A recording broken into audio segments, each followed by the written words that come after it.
Olá, a paz do Senhor Jesus. Estamos mais uma vez aqui no canal.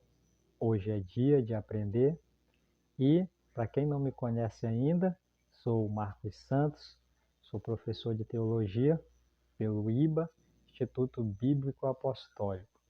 E estou aqui para compartilhar hoje com você a resposta de um comentário, de uma pergunta que alguém me deixou lá do vídeo que tinha o tema A Salvação, que puxou para um tema de criação, especificamente para nossa criação, para a criação do ser humano. Mas antes, eu quero te convidar a você fazer parte desse grupo que divulga a palavra de Deus, que repassa, que compartilha aquilo que tem aprendido. Quero te convidar a você deixar aqui o seu comentário, pergunta, que a gente vai buscar a resposta, vai buscar a explicação através da Bíblia Sagrada, para compartilhar aí com todos aqueles que também querem ter uma ampla visão daquele assunto que está sendo abordado, tá bom? E para entrarmos neste assunto, a criação, eu convido você a ir para o livro de Gênesis da Bíblia Sagrada, no capítulo 1, e o verso 26 e o verso 27. O verso 26 diz lá, em respeito concernente à criação: façamos o homem. E o verso 27 diz que criou Deus o homem. A pergunta é: um criador ou dois ou mais criadores?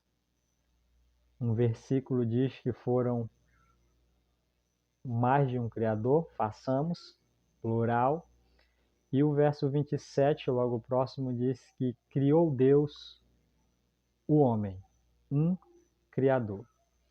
E eu quero que você entenda que neste vídeo eu quero compartilhar com você não o que eu creio, não o meu ponto de vista, mas sim o que diz a palavra, porque eu me submeto à palavra. Eu não me submeto ao que eu aprendi com meu pai, ao que eu aprendi com meus avós, com a minha mãe, ao que eu aprendi com o meu líder religioso. Não. Eu sempre vou crer e sempre creio que a verdade digna de toda aceitação é a palavra de Deus. É assim como o povo de Bereia, que aceitou a palavra de Deus, não porque Paulo estava falando, mas diz a Bíblia que diariamente eles estudavam as Escrituras para ver se verdadeiramente era daquela forma.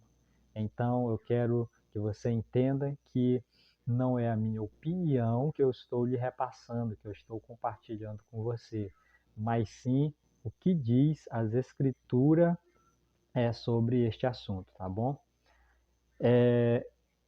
A palavra de Deus diz aqui no livro de Isaías, no capítulo 28, e o verso 10: porque é preceito sobre preceito, preceitos e mais preceito, regra e mais regra, um pouco aqui, um pouco ali. Assim, pois, a palavra do Senhor lhe será preceito sobre preceito, regras e mais regras, um pouco aqui e um pouco ali, para que se entenda. Então vamos lá. A palavra de Deus, para termos entendimento em um determinado assunto, o profeta está escrevendo que é um pouco aqui, um pouco ali, é uma regra aqui, é outra regra ali, e assim se entende a palavra de Deus. Não por um versículo isolado, em um contexto, ou por até mesmo por um contexto apenas isolado, mas sim por todos os livros das Escrituras, de Gênesis a Apocalipse, assim é que se entende que claramente aquele assunto está sendo explicado e é digno de aceitação. Tá bom, meu irmão? Então, diz Gênesis sobre a criação do homem, especificamente a criação do ser humano. E criou Deus, o verso 27. E o verso 26, façamos o homem. Eu quero deixar você ver nas escrituras dois versos, para nós podermos termos uma direção do que diz as escrituras sobre este tema, tá bom? Isaías, o verso 44, capítulo 44, o verso 24. Assim diz o Senhor que te redimi, o mesmo que te formou desde o ventre materno. Eu sou o Senhor, que faço todas as coisas, que sozinho estendi os céus e sozinho espraiei a terra. Jó, capítulo 8, capítulo 9, verso 8, diz: a quem sozinho estende os céus e anda sobre os altos do mar. São as duas referências das Escrituras que apontam que na criação houve um Criador e que nos direcionará em procedimento do tema a criação. Então você viu a Escritura lhe mostrar, através do profeta Isaías, que o Senhor fez tudo sozinho. A palavra sozinho denota um. E Jó mostrando que ele faz sozinho. E eu vou deixar aqui na tela do vídeo mais 27 referências apontando para que criei, formei, fiz, mais 27 referências mostrando que um Criador fez todas as coisas. Aí você pausa a tela do vídeo, pegue cada referência dessa, pegue uma Bíblia, que são referências muito fortes, referência mesmo que explicativa, referência que vão fortalecer, que vão lhe esclarecer para você ver por dentro das Escrituras que ela mostra que houve e há só um Criador. Então, meu amigo, se você aprendeu com alguém, com seus avós, com seu pai, ou se durante um longo tempo da sua vida você vem aprendendo que houve mais de um Criador, através de Gênesis 1:26, que diz: façamos o homem, você está vendo agora dentro das Escrituras que há um Criador apenas. Mas você pode me perguntar, então por que o 26 do capítulo 1 de Gênesis? Façamos o homem, a nossa imagem e semelhança. A Bíblia se contradiz, então para que ficou esse versículo? Para gerar dúvida, gerar polêmica, confusão? Jamais. Jamais a Bíblia se contradiz. Eu sempre vou estar defendendo a palavra de Deus, porque ela é a verdade, ela é um manual para uma vida perfeita, para uma vida feliz, ela é o manual, ela é um mapa que nos leva em direção ao céu. Então é isso que nós vamos ver agora. Gênesis capítulo 1 e o verso 26. E nós vamos ver através das Escrituras. Eu não vou lhe mostrar o meu ponto de vista, eu não vou lhe mostrar que eu que creio assim e é assim. Não, as Escrituras que vai te mostrar a forma certa. Eu estou apenas apresentando e compartilhando aquilo que Deus quer que nós saibamos através da Bíblia Sagrada. Então, vamos lá entender porque o versículo 26 diz: façamos o homem. Então, vamos entender de Gênesis capítulo 1, verso 26, onde está façamos o homem. Mas nós já vimos através das Escrituras que o verso 27 é que criou Deus o homem, é que está apoiado, que está correto.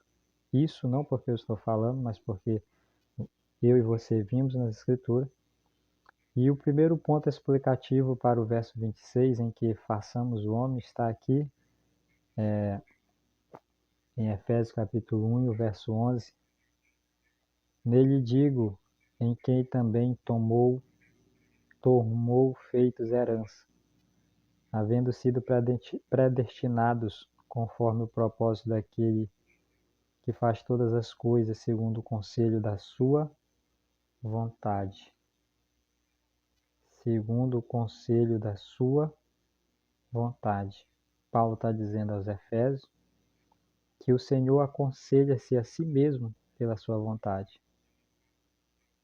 E isto a gente vê em várias referências, por exemplo, em Provérbios está recheado, o Senhor tomando conselho com a sabedoria, o Senhor tomando conselho com a prudência, sendo que a sabedoria e a prudência é Ele mesmo. E Paulo aqui nos afirma este ponto, que é verdadeiro. Então, naquele momento ali, o Senhor poderia muito bem estar tomando conselho com a sua própria vontade.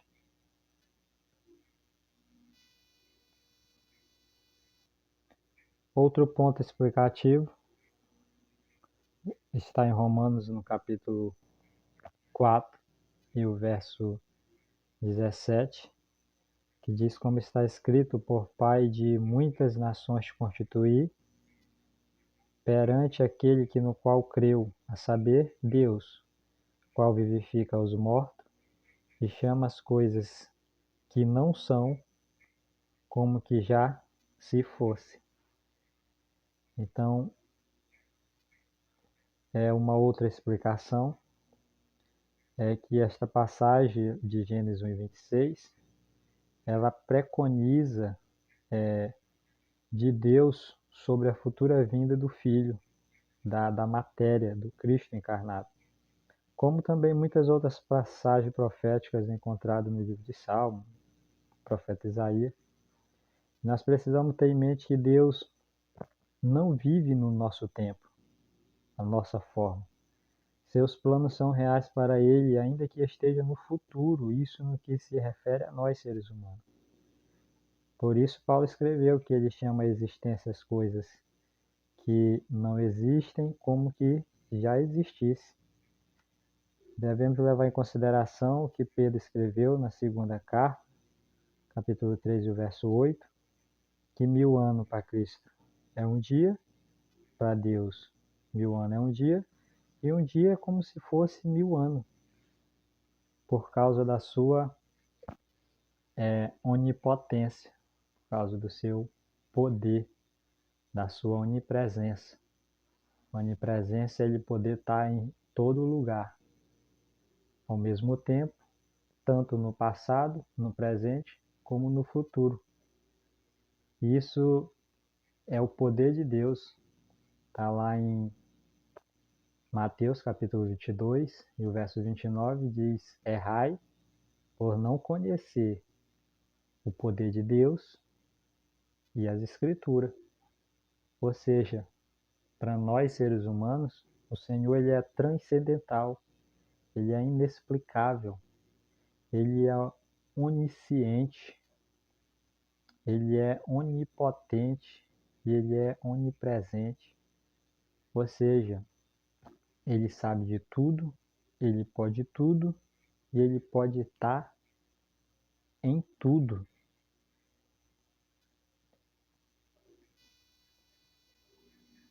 E a prova de que este ponto é verdadeiro, Pedro escreveu na primeira epístola, no capítulo 1, no verso 19 e verso 20, mas com o precioso sangue de Cristo, como de um cordeiro imaculado e incontaminado, o qual, na verdade, em outro tempo foi conhecido, ainda antes da fundação do mundo, mas manifesto nesses últimos dias, nesses últimos tempos, por amor de nós.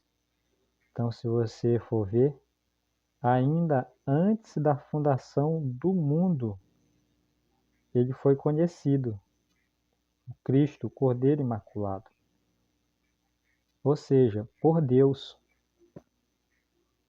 para Deus, Cordeiro já existia, embora viesse a ser manifesto nestes últimos tempos, ou seja, embora ele tenha sido manifestado por seres humanos na Terra, para nós, depois de 12.000 anos da criação. Mas como nós vimos nos versos anteriores, para Deus tudo é possível, né?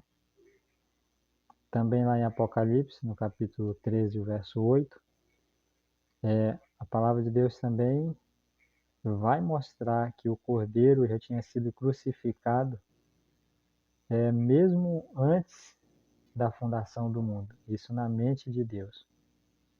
Não deve causar surpresa que Deus pudesse olhar pelos corredores do tempo e endereçar uma afirmativa profética do Filho, como nós vimos a prova através das referências lidas. Então, meu amado amigo, você viu aí as escrituras mostrando que há apenas um Criador e a explicação de Gênesis 1:26, porque aparece façamos, está bem claro por dentro das escrituras. Há muitos outros pontos que os judeus creem que ali o Senhor também falava com os anjos. Entra muito a questão língua, vai muito entrar a questão verbos aí do hebraico, mas no meu ponto de vista, isso olhando para dentro da Bíblia, o ponto mais explicativo que vejo para Gênesis 1:26, façamos o homem, é esses que vocês acabaram de ver. Eu espero que você tenha gostado. Se você gostou, deixe seu like, se inscreva no canal, ative o sininho de notificações para os próximos vídeos que estiver chegando aí você está sendo informado. Repasse para alguém, se você sabe de alguém que tenha dúvida sobre esse mesmo assunto, também repasse, compartilhe, assim como eu compartilhei com você, compartilhe com outra pessoa, tá bom? Também ficou no comentário e nas perguntas outras partes que é sobre Deus ser invisível. No tema a salvação, eu comentei que Deus é invisível. E no comentário disse, se Deus é invisível, então por que a palavra diz que ele falava face a face com Adão e Eva? Mas se a gente vê lá em Êxodo também, no capítulo 33 e o verso 11, a palavra de Deus vai dizer que ele falava face a face com Moisés. Mas o verso 33 e o verso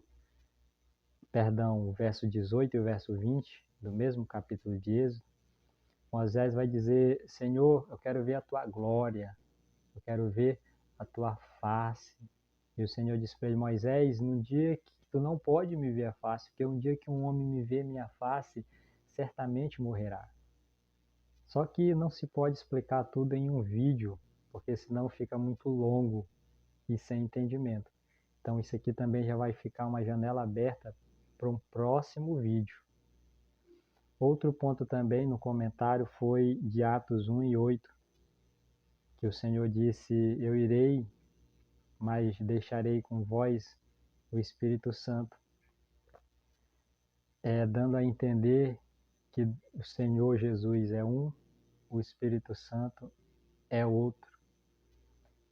Mas, se vermos lá em Mateus 18 e 20, a palavra de Deus, nas palavras de Jesus, ele diz: então, onde estiver 2 ou 3 reunidos no meu nome, eu estou presente. Como ele está presente? Se e, ao mesmo tempo, em muitos lugares há pessoas reunidas no nome do Senhor Jesus. Em João 16 e 7, ele dizendo para os discípulos: porque se eu não for, o Consolador não pode vir. Por que o Consolador e ele não poderiam estar ali no mesmo tempo? Ele tinha que ir para o Consolador poder vir. Então, é outra janela aberta para um outro vídeo. Isso nós compartilhando o que diz a Escritura sobre esse tema. Obrigado e, se Jesus nos permitir, até a próxima.